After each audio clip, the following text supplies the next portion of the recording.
bright lights. Applause, a cartoon monster that steals fortunes with a single flash.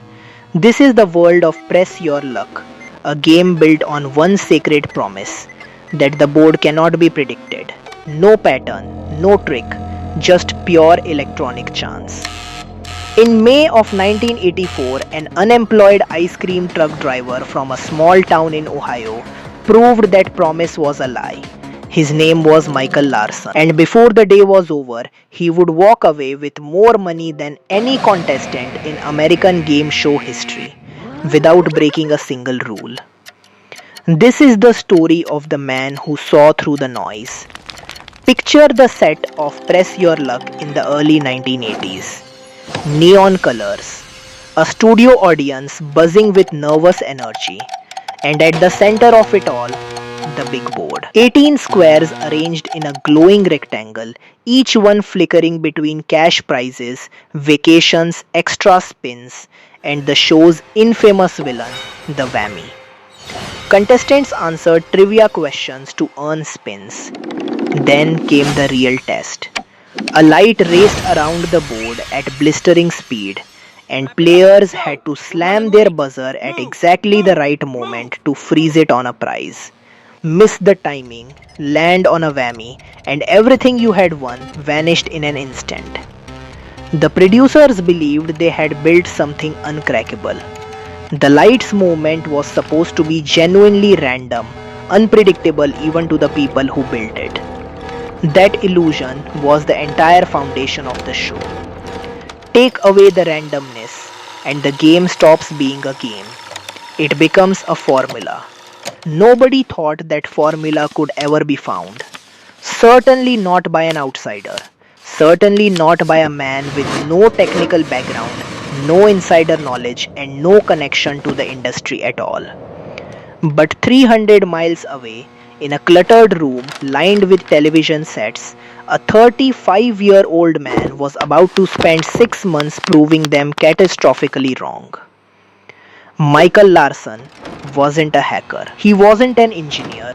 He was a man chasing get-rich-quick schemes. The kind of person always looking for the one angle nobody else had noticed. When Press Your Luck premiered, something about that spinning light caught his attention, and he couldn't let it go. He started recording the show on his VCR, episode after episode. Then he did something almost nobody else would have had the patience for. He watched them back, frame by frame, again and again, hunting for a flaw in a system everyone assumed was flawless.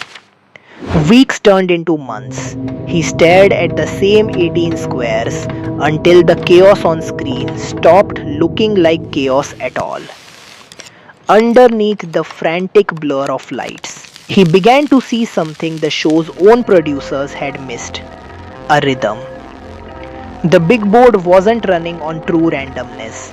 It was cycling through a small number of repeating light sequences over and over, hidden inside the speed of the game. Larson isolated them down to just a handful of distinct patterns, a limited loop that a sharp enough eye, given enough time, could memorize completely. He noticed something else too. 2 specific squares on the board, numbers 4 and 8, almost always carried the highest cash values and never carried a whammy. Landing on them didn't just pay out, it granted another spin, letting a player who understood the pattern stay in control of the board almost indefinitely. This was the fatal weakness of 1980s game show technology. The system wasn't secured by the kind of complex randomness modern software would use. It was built on simple, repeating computer loops, efficient for a TV studio in 1983, but never designed to withstand someone willing to study it for 6 straight months. Larson didn't need to hack anything. He just needed obsession, a VCR, and the patience most people don't have. By the time he felt ready, he had trained himself to hit a buzzer in perfect rhythm with patterns nobody else in the world had consciously noticed. Then he spent nearly the last of his savings on a plane ticket to Los Angeles. Getting onto the show wasn't easy.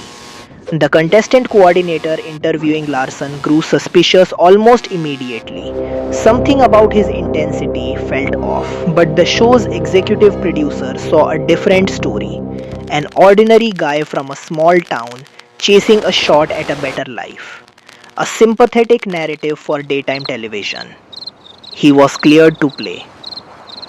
When the cameras rolled, Larson looked exactly like what everyone expected, a nervous, unpolished contestant.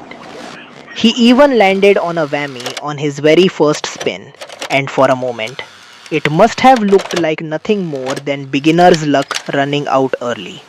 Then something changed. Spin after spin, Larson's timing locked in. He wasn't reacting to the board anymore, he was anticipating it. While his opponents played the game as it was meant to be played, gambling on instinct and nerve, Larson was executing a plan built over 6 months of obsessive preparation. He ignored the crowd's noise. He ignored the host's mounting disbelief. His focus never left the board. Spin, prize, whammy simply never came again. By the time he reached 45 consecutive winning spins, the studio audience had shifted from stunned silence to something close to euphoria. But in the control room, a very different mood was building. Executives watching the broadcast in real time were doing the math, and the number climbing on screen wasn't just impressive anymore, it was alarming. A game show budgeted for modest payouts was watching its bank drain in front of a national audience, with no way to stop it without breaking the show's own rules on live television. Larson kept going until he chose to stop, walking away with $110,237 in cash and prizes, the largest single day total in American game show history at that point. The celebration didn't last long behind the scenes. CBS executives were convinced something illegal had happened, that no one could rack up that kind of streak through skill alone. Standards and practices reviewed the footage frame by frame, searching for any violation they could use to withhold the winnings entirely. They found nothing. Larson hadn't touched the machine. He hadn't colluded with anyone on staff. He had simply watched the same footage available to any viewer with a VCR and studied it harder than anyone else ever had. There was no rule against memorizing a pattern because no one had ever imagined a pattern existed to memorize. Eventually, the network had no legal ground left to stand on. They paid him in full. The two-part episode aired in June of 1984, and then CBS quietly buried it. For 19 years, the Larson episodes were kept out of syndication entirely, treated internally as one of the network's most embarrassing moments. Meanwhile, engineers went to work rebuilding the big board from the ground up, adding dozens of new light patterns specifically so that no future contestant could ever repeat what Larson had done. It wasn't just one show that changed. Larson's win became a quiet turning point for the entire industry, a wake-up call that pushed game shows toward far more rigorous approaches to digital randomization, treating true unpredictability not as a nice feature but as a requirement.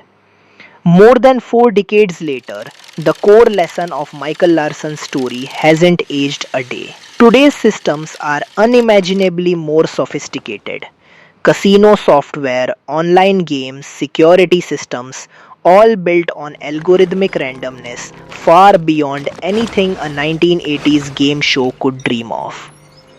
And yet, the same vulnerability persists in a different form. Wherever a system relies on a process that only appears random, there is a chance that appearance is hiding a structure a sufficiently determined observer could find. In modern cybersecurity, researchers still hunt for exactly this kind of flaw, patterns disguised as chaos, weaknesses hidden inside systems their own creators believed were airtight. Michael Larson never touched a line of code. He beat a national television network using nothing but a VCR, a notepad, and 6 months of relentless attention most people would never have given anything. His story endures because it proves something that still holds true in an age of far more advanced technology. No system built by people is ever truly unbreakable. It only takes one person willing to look closer than everyone else was willing to look.